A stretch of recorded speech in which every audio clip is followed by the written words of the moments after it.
Hello everyone, welcome back to our channel Judiciary by PW. This is me Arjita और आज के इस video में हम बात करेंगे कोर्ट के एक लैंडमार्क वर्डिक्ट, एक लैंडमार्क केस के बारे में जो डील करता है आपके E20 पेट्रोल से रिलेटेड।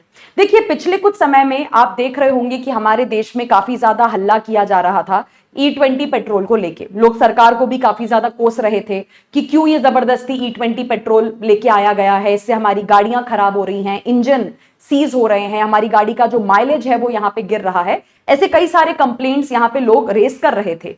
अब इसी बीच में देखने को मिलता है कि ये कंज्यूमर जिनकी ऐसे ही गाड़ी E20 पेट्रोल की वजह से खराब हो गई थी, तो वो यहाँ पे कंज्यूमर कोर्ट के पास चले गए। कंज्यूमर कोर्ट से वो केस भी जीत के आ गए और अब कोर्ट ने उनके फेवर में डिसीजन सुनाते हुए कार कंपनी को सीधे सीधे ये कहा है कि या तो इन कंज्यूमर को एक नई गाड़ी दी जाए या फिर इनका पूरा पैसा इनको रिफंड कर दिया जाए जो उन्होंने गाड़ी खरीदने में स्पेंड किया था। अब क्या था ये पूरा केस, ये आज के इस वीडियो में मैं आपको समझाऊंगी। पहले थोड़ा सा बैकग्राउंड हम यहाँ पे समझ लेते हैं कि हुआ क्या है। यहाँ पे देखिए, डॉक्टर प्रेमराज हैं, इन्होंने मारुति सुजुकी की ग्रैंड विटारा कार खरीदी थी जून 2024 में, ठीक है, जिसका मैन्युफैक्चरिंग था जनवरी 2023 का। अब आप यहीं पे समझ सकते हैं कि क्योंकि गाड़ी जनवरी 2023 की मैन्युफैक्चर्ड थी, मतलब इस गाड़ी का इंजन E20 कंपैटिबल नहीं था। ऐसी गाड़ी में अगर आप E20 फ्यूल डालोगे तो गाड़ी यहां पे खराब हो जाएगी। अब डॉक्टर प्रेमराज का यहां पे कहना था कि गाड़ी परचेस करने के कुछ ही महीनों में, मतलब 5-6 महीनों के अंदर में ही क्या होने लगा, गाड़ी में दिक्कत आने लग गई। कभी गाड़ी चलते चलते रुक जाती थी, कभी उसका इंजन जो है वो यहां पे खराब हो जाता था। तो डॉक्टर प्रेमराज ने अपनी गाड़ी को सर्विस सेंटर में जाके चेक करवाया। सर्विस सेंटर वालों ने कहा कि सर, गाड़ी में तो कोई दिक्कत नहीं है, पेट्रोल में प्रॉब्लम आ रही है। तो हम एक काम करते हैं, पेट्रोल आपका पूरा निकाल लेते हैं, गाड़ी का फ्यूल टैंक की अच्छे से क्लीनिंग वगैरह कर देते हैं और वापस से नया फ्यूल डाल देते हैं, गाड़ी आपकी ठीक हो जाएगी। अब सर्विस सेंटर वालों ने ये सारी चीजें करके डॉक्टर प्रेमराज को जो है गाड़ी रिटर्न कर दी। कुछ समय गाड़ी ठीक चली, फिर उसमें वापस से यही प्रॉब्लम आने लग गई। वापस से डॉक्टर प्रेमराज जो है गाड़ी को सर्विस सेंटर लेके गए। फिर सर्विस सेंटर वालों ने सेम चीज की, वही फ्यूल निकालना, उसकी क्लीनिंग करना, नया पेट्रोल वगैरह डलवाना, ये सब कुछ काफी समय तक यहाँ पे चलता रहा। लेकिन अल्टीमेटली जो है यहाँ पे डॉक्टर प्रेमराज इरिटेट हो गए। उन्होंने कहा, यार ये क्या है, कितनी बार पेट्रोल निकलवाएंगे, फ्यूल टैंक की क्लीनिंग करवाएंगे, फिर नया पेट्रोल डलवाते रहेंगे, मतलब दिक्कत कुछ और आ रही है। तो यहाँ पे डॉक्टर प्रेमराज ने उस पेट्रोल की जांच करवाई जो इनकी गाड़ी में डाला जा रहा था, गवर्नमेंट लेबोरेटरी में जाके, और उसमें जांच में साफ निकल के आया लेबोरेटरी रिपोर्ट में कि पेट्रोल में यहाँ पे इथेनॉल था। यहाँ पे इथेनॉल पाया गया पेट्रोल के अंदर में, और इसलिए बार बार जो है गाड़ी में सेम प्रॉब्लम देखने को मिल रही है। अब यहाँ पे डॉक्टर प्रेमराज ने कंज्यूमर केस के सामने जाके केस फाइल कर दिया। उन्होंने कहा कि सर, ये मुझे खराब गाड़ी दी गई है, अब या तो मारुति सुजुकी वालों से कहा जाए कि मुझे नई गाड़ी दें या फिर वो मेरा पूरा पैसा यहाँ पे रिफंड करें। अब मारुति सुजुकी वालों का कंज्यूमर कोर्ट में ये डिफेंस था कि सर देखिए, गाड़ी में तो कोई खराबी नहीं है, ऐसा तो नहीं है हमने गाड़ी खराब बना के दी है या कोई मैन्युफैक्चरिंग डिफेक्ट है। गाड़ी में प्रॉब्लम आ रही है क्योंकि आप पेट्रोल गलत डलवा रहे हो, ठीक है। अब पेट्रोल खराब डलवाने की वजह से अगर आपकी गाड़ी खराब होती है या गाड़ी में कोई दिक्कत आती है तो उसकी जिम्मेदारी यहाँ पे कार कंपनी की नहीं होती है। तो इस बेसिस पे ना तो हम इनको नई गाड़ी दे सकते हैं, ना ही हम इनको किसी तरीके का पैसा रिटर्न कर सकते हैं या रिफंड दे सकते हैं। लेकिन यहां पे देखो, कंज्यूमर कमीशन ने एक चीज देखी।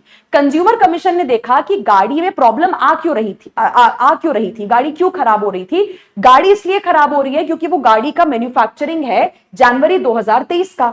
जनवरी 2023 में जो गाड़ियां बनी थी वो E20 petrol, E20 fuel compatible नहीं थी, मतलब उनके इंजन E20 के हिसाब से नहीं बनाए गए हैं। अब ऐसी गाड़ी में अगर आप E20 फ्यूल डालोगे तो गाड़ी खराब होगी, बेशक आप कितनी बार उसको चेक करवा लो, कितने ही रिपेयर वगैरह आप उसके यहां पे करवा लो, ठीक है। अब इसमें देखो, सबसे बड़ी प्रॉब्लम क्या थी।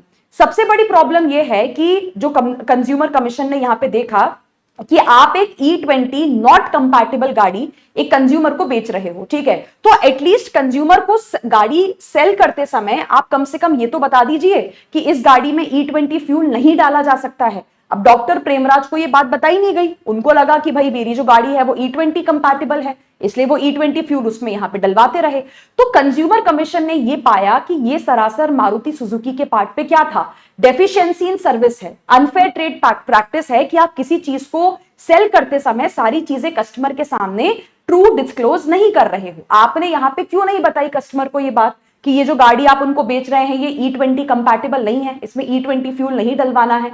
अब क्योंकि कस्टमर को ये बात नहीं पता थी, वो वही वाला फ्यूल डलवाते रहे और धीरे धीरे करके इंजन खराब हो गया, गाड़ी जो है वो आपकी यहाँ पे खराब हो गई। तो कुल मिला के इसमें मारुति सुजुकी की गलती है। ये एक्सेप्ट करते हुए कंज्यूमर कमीशन ने मारुति सुजुकी को 2 ऑप्शंस दिए। पहला ऑप्शन तो ये दिया कि देखो इन कस्टमर से जो इनकी ये खराब हुई ग्रैंड विटारा गाड़ी है ये आप वापस लो और इनको बदले में एक ब्रांड न्यू गाड़ी दो सेम मॉडल की जो कि E20 कंपैटिबल हो, क्योंकि आजकल आप जानते हैं और कोई फ्यूल मिल नहीं रहा है, जो मिल रहा है वो E20 ही मिल रहा है, तो आपको गाड़ी ही ऐसी लेनी पड़ेगी जो E20 कंपैटिबल हो। तो इसलिए इनसे कहा गया कि आप अगले 45 दिनों के अंदर में या तो इनको एक नई ग्रैंड विटारा गाड़ी दीजिए जो कि E20 कंपैटिबल हो, और अगर आप नई गाड़ी नहीं दे सकते हैं तो जितना खर्चा इन्होंने किया था अपनी पुरानी गाड़ी को परचेज करने में वो पूरा पैसा आप इनको यहां पे रिफंड करेंगे, प्लस साथ में आप इनको 1 लाख रुपए यहाँ पे मेंटल हैरासमेंट का देंगे, 10,000 रुपए आप इनको यहाँ पे इनकी लिटिगेशन कॉस्ट यहाँ पे देंगे। तो देखिए ये देश का पहला केस आया है, देश का पहला वर्डिक्ट आया है जहां पे ये एक्सेप्ट किया गया है कि हाँ E20 फ्यूल डलवाने की वजह से गाड़ियां खराब हो रही हैं, गाड़ियों में दिक्कत आ रही है, और इस बात को एक्सेप्ट करते हुए कस्टमर के फेवर में डिसीजन दिया गया है कि भाई या तो आपको उनको नई गाड़ी यहां पे देनी पड़ेगी या फिर उनको पैसा जो है वो आपको यहां पे प्रोवाइड करना पड़ेगा। तो इस पूरे मामले में आपका क्या सोचना है मुझे कमेंट सेक्शन में जरूर बताइएगा। जैसा कि मैं आपको वीडियो की शुरुआत में यहां पे बता रही थी कि अगर आप जुडिशरी बाय PW के